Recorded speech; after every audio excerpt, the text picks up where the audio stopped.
마태복음 1장 18절에서 21절 말씀입니다. 예수 그리스도의 나심은 이러하니라. 그의 어머니 마리아가 요셉과 약혼하고 동거하기 전에 성령으로 잉태된 것이 나타났더니 그의 남편 요셉은 의로운 사람이라 그를 드러내지 아니하고 가만히 끊고자 하여 이 일을 생각할 때에 주의 사자가 형몽하여 이르되 다윗의 자손 요셉아 내 아내 마리아 데려오기를 무서워하지 말라. 그에게 잉태된 자는 성령으로 된 것이라. 아들을 낳으리니 이름을 예수라 하라. 이는 그가 자기 백성을 그들의 죄에서 구원할 자이심을 하니라. 기독교의 핵심은 성탄에 있습니다. 죄 없으신 하나님의 아들 예수 그리스도께서 연약한 인간의 모습으로 이 땅에 오신 사건이 바로 성탄입니다. 이로 인해서 죄로부터 멸망당할 인간이 구원을 얻게 됩니다. 18절 말씀, 예수 그리스도의 나심은 이러하니라. 그의 어머니 마리아가 요셉과 약혼하고 동거하기 전에 성령으로 잉태된 것이 나타났더니. 자, 하나님의 아들이 어떤 방식으로 이 땅에 오셔야 하느냐, 이게 우리 모두의 관심사입니다. 하나님은 인간이 탄생하는 방식, 즉 동정녀 마리아를 통해 아기의 모습으로, 약한 인간의 모습으로 이 땅에 오셨습니다. 이게 정말 놀라운 일이거든요. 근데 중요한 건 이 사실을 남편이 될 요셉이 알게 되었다는 것입니다. 오늘 본문이 그렇게 시작하죠. 19절, 그의 남편 요셉은 의로운 사람이라 그를 드러내지 아니하고 가만히 끊고자 하여. 어떻게 요셉이 이 사실을 알게 됐는지 그 내용은 성경이 자세히 밝히지 않고 있습니다. 하나님의 은혜로 크신 구원의 역사가 자기의 몸을 통해 이루어짐을 확신한 마리아는 요셉에게 찾아가서 말을 했겠지요. 자기의 그 임신 사실을 그대로 밝혔을 것입니다. 그런데 지금 요셉과 마리아는 어떤 상태냐면 약혼을 했지 정식으로 결혼한 상태가 아니었습니다. 자, 그런데 결혼하지 않았고 아직 잠자리를 같이 하지 않았는데 마리아가 임신했다. 자, 이 이야기를 듣고 요셉의 태도는 어떠했을까요? 여러분이 만일 요셉의 입장이라면 어떻게 하시겠습니까? 평소 마리아의 행실이 그렇게 부정한 여인이 아니었는데 그럴 리 없다라고 생각하겠지만 또 임신한 것은 사실이기 때문에 어떻게 남자 없이 임신될 수 있는가? 이게 도무지 이해가 되지 않았을 것입니다. 요셉이 얼마나 혼란스러워했을지, 상황을 정리하지 못해서 고민했을지 우리는 충분히 동정이 됩니다. 이처럼 우리는 살아가면서 갑자기 직면하게 되는 그런 어려움과 현실이 있습니다. 사랑하는 사람과 이별을 하기도 하고요. 실직을 당하기도 하고요. 건강에 이상이 생기기도 합니다. 불합격 통보를 받기도 하고요. 경제적 위기를 맞기도 합니다. 어떤 경우에는 맞서서 이겨내야 하는 그런 상황도 있지만 그냥 그대로 받아들여야 하는 현실인 경우가 더 많습니다. 자, 요셉은 이 상황을 어떻게 수습해야 할까요? 만약 마리아가 임신했다는 사실이 다른 사람들에게 알려지게 되면 분명 마리아가 겪어야 하는 수치심은 말할 것도 없고 사람들의 지탄을 받게 되고 돌에 맞아 죽을지도 모릅니다. 그렇다고 임신한 여자를 아내로 맞이하는 것도 이게 쉬운 일이 아닙니다. 굉장히 머리가 아팠을 거라고 생각됩니다. 더욱이 성경은 요셉이 의로운 사람이라고 했습니다. 여기서 의롭다라는 것은 구약의 율법을 열정적으로 지킨다라는 것을 의미합니다. 율법을 그 누구보다도 열심히 지켜왔던 요셉으로서는 이 마리아를, 이 부정한 마리아를 그대로 받아들일 수는 없었을 것입니다. 그러니까 마리아가 부정했다는 것이 아니라 그 상황이 그렇다는 것이죠. 그러니까 요셉은 어떻게 결심합니까? 파혼하기로 결심합니다.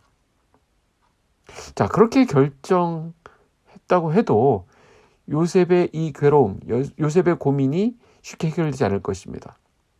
자기가 사랑하는 여인을 이런 이유로 끊어버리는 것이 얼마나 또 무섭고 얼마나 또 힘들었을까 생각이 됩니다. 밤새 잠 못 들며 괴로워하다가 잠결에 꿈을 꾸게 됩니다. 꿈에 현몽했다는데 한 천사가 나타나서 마리아가 이야기했던 내용을 그대로 말해줍니다. 20절 보시죠. 이 일을 생각할 때 주의 천사가 현몽하여 이르되 다윗의 자손 요셉아 내 아내 마리아 데려오기를 무서워하지 말라. 그에게 잉태된 자는 성령으로 된 것이라. 자, 여기서 우리는 질문을 하나 하게 됩니다. 성경은 왜 우리에게 이 말씀을 주고 계시는 것일까?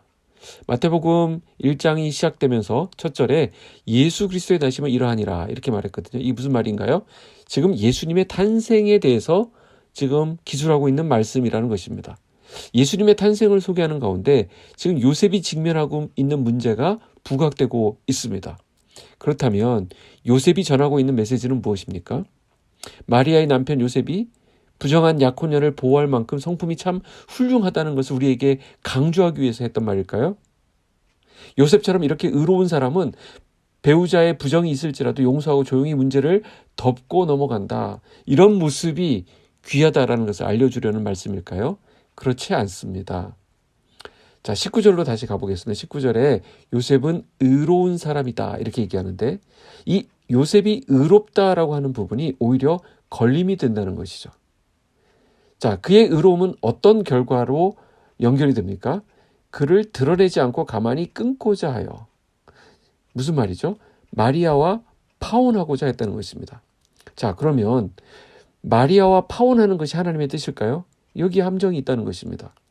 요셉은 스스로 의로운 자였기 때문에 오히려 하나님의 뜻을 역행하는 우를 범할 수 있었다는 것입니다. 잘못하면 요셉이 의로운 자라는 것을 강조함으로써 우리가 이 성경을 해석할 때 그런 훌륭한 성품을 우리도 본받아야 된다, 그를 닮아야 된다라는 것을 우리가 교훈 삼을 수 있습니다. 그러나 그것은 착각입니다.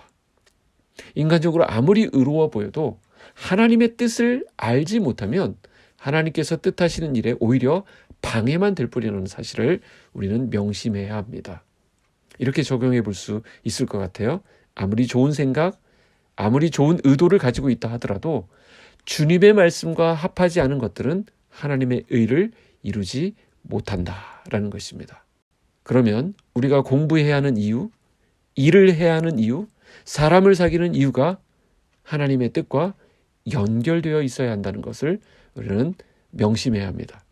내가 이해할 수 없는 상황, 내 상식과 경험을 뛰어넘는 일이 일어난다 할지라도 그것이 하나님이 진행하시는 일이면 그게 바로 옳은 길입니다. 바로 거기에 소망이 있고 거기에 답이 있습니다. 21절 보시죠. 아들을 낳으리니 이름을 예수라 하라. 이는 그가 자기 백성을 그들의 죄에서 구원할 자이심이라 하니라. 하나님께서 우리의 삶을 통해 이루시려고 하는 것은 우리가 다 이해할 수 없습니다. 그러나 하나님은 그분의 일을 하심으로써 우리를 살리십니다. 우리를 구원하십니다. 바로 여기에 성탄의 메시지가 담겨 있습니다.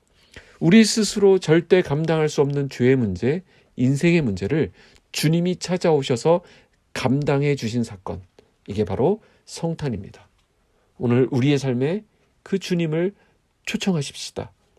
주님이 그분의 선하신 뜻을 우리 가운데서 이루어 가시도록 내어드립시다. 요셉처럼 말씀하신 주님을 신뢰하고 기다립시다. 그러면 언젠가 너무나도 멋지게 이루실 하나님의 권능을 우리 삶 가운데 경험하게 될 것입니다. 기도하겠습니다. 하나님 아버지 감사합니다. 성탄을 기다리는 이 한 주간 주님과 함께 시작하고 또한 걸어가게 하시니 감사합니다. 말씀하신 것이 오늘 우리 삶에 이루어지게 하여 주시옵소서. 하나님 아버지 이 아침 주님의 선하신 뜻을 간구합니다. 우리의 의지, 우리의 노력, 우리의 상식은 한계가 있습니다. 내 생각을 뛰어넘는 주님의 인도하심 앞에 겸손히 기다리기 원합니다.